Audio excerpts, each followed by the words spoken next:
అది రెండవ ప్రపంచ యుద్ధం జరుగుతున్న కాలం. 1942లో అమెరికాలో ప్రముఖ నగరాల్లో ఒకటైన లాస్ ఏంజల్స్లో ఎప్పుడేం జరుగుతుందోనని జనం వణుకుతున్న సమయం. ఉన్నట్లుండి ఒక రాత్రి వార్ సైరన్ మోగింది.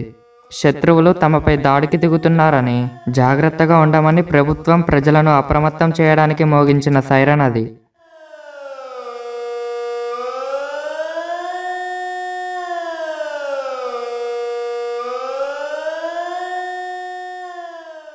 నగరమంతా లైట్లు ఆర్పివేశారు.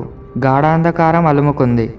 37 కోస్ట్ బ్రిగేడ్ ఆకాశంలో ఎగురుతూ ఉన్న ఓ గుర్తు తెలియని వస్తువుపై యాంటీ ఎయిర్ క్రాఫ్ట్ గన్స్తో విరుచుకుపడింది. ఇంతకు ఆ వస్తువు ఏమిటి? ఎక్కడి నుంచి వచ్చింది? జపాన్ ప్రయోగించిన వింత బాంబర్ ప్లేన్ కాదు కదా? ఇవి అక్కడి ప్రజల అనుమానాలు. మరుసటి రోజు లాస్ ఏంజల్స్ టైమ్స్ పత్రిక యుఎఫ్ఓ ఫోటోను ప్రచురించింది.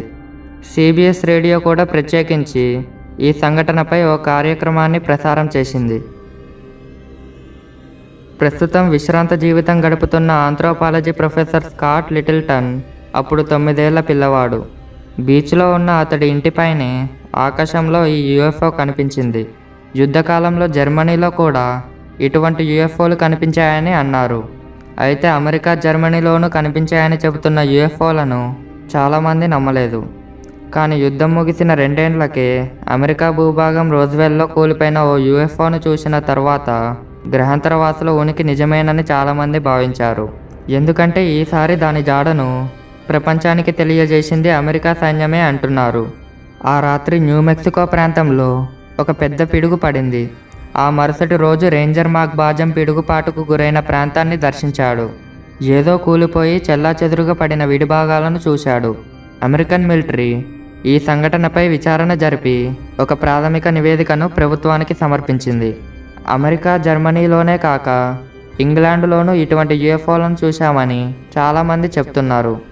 ఇవన్నీ గ్రహాంతరవాసులు ప్రయాణించే వాహనాలని కొందరు భావిస్తున్నారు.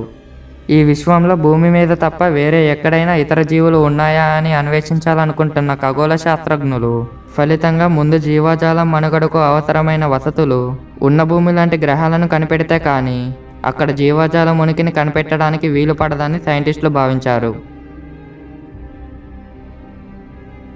ఈ విశ్వంలో భూమి లాంటి మరో గ్రహం ఉందా? ఈ ప్రశ్న ఇప్పటిది కాదు. మానవుడు భూమిపై అవతరించిన దగ్గర నుంచి ఆకాశంలో నక్షత్రాలను చూసి ఆశ్చర్యపడిన ప్రతిసారి ఈ ప్రశ్న అతడిని తొలుస్తూనే ఉంటుంది.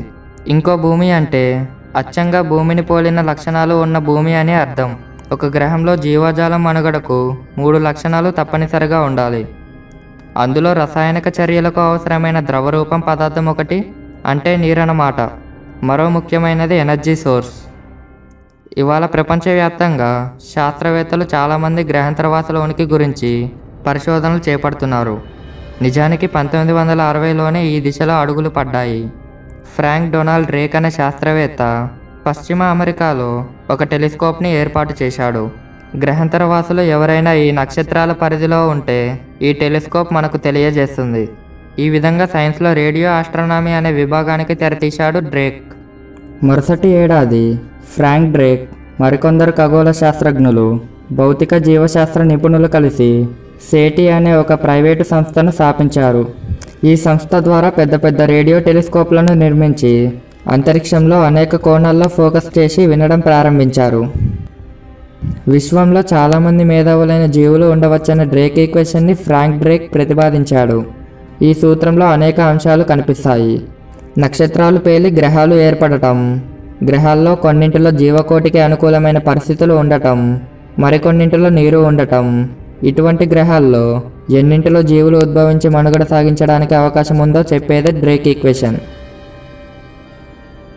తన ఫార్ములా ద్వారా మిల్కీవే గ్యాలక్సీలో 100 మిలియన్లకు పైగా నాగరికతలు భూమి వంటి సూపర్ ఎర్త్లని మాత్రం గుర్తించగలిగారు. సూపర్ ఎర్త్లంటే భూమి కంటే చాలా పెద్ద గ్రహాలని అర్థం.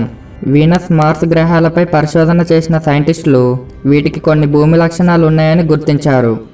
మార్స్ గ్రహం సూర్యునికి బాగా దూరంగా ఉన్నందువల్ల అక్కడ భరించలేని చలి ఉంటుంది. వీనస్ సూర్యునికి మరీ దగ్గరగా ఉన్నందువల్ల బాగా వేడిగా ఉంటుంది.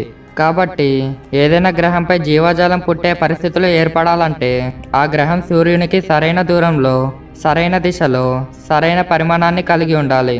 మార్స్, వీనస్ గ్రహాలకు ఈ లక్షణాలు ఏమీ లేవు. అందుకే వీటిపై జీవం ఉనికి కనిపించలేదు.